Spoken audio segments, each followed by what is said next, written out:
Good morning सबैलाई। हेर्नुहोस् मलाई यो खोलै खोला मेरो बुढोले भगाएर ल्याछ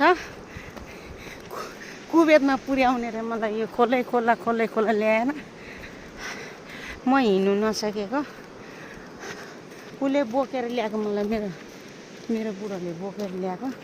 हेर्नु गाइस हाम्रो भ्यूज मलाई खोला भगाएर ल्याएको बिहानै 5 बजे भगाएर ल्याएको मलाई उसले भगाएर कुबेतमा पुर्याउने रे मलाई। हेर्नुहोस् गाइस बिहानै यसरी हिँड्नु परेछ। हेर्नुहोस् उहाँ त्यो डाँडा पछाडिको डाँडा सबै कटेर यहाँ रस्ता हिँडाउँदैछ मेरो श्रीमानले मलाई बिहानै 5 बजे भगाएर ल्याएको। 5 बजे मलाई भगाएर ल्याएको गाइस। हेर्नु मैले मेरो झोला पनि उसैले बोक्दिया म हिँड्नु नसक्दिया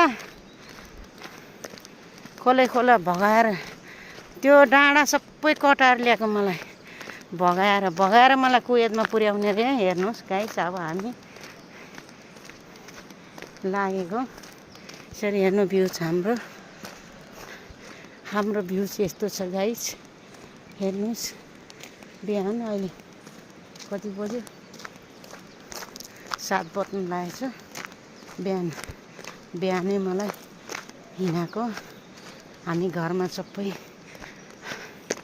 बिदाबारी भएर आइसकेको।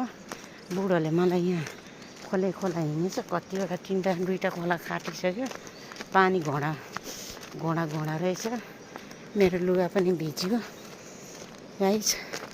हेर्नुहोस् मलाई यसरी भगाएर ल्याएछ बिहान नभाग्ने भनेको। हेर्नुहोस् गाइस यसरी भगाएर ल्याएछ मलाई यसरी बुढोले उसले बोकेछ मलाई।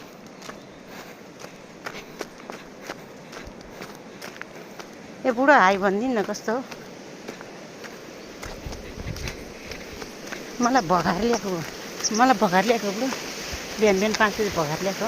अब हेर्नु यो खोला तर्नु पर्ने छ। हेर्नु गाइस कत्रो छ। अब चप्पल खोलेर हिँड्नुपर्छ है। बन्द है एकछिन।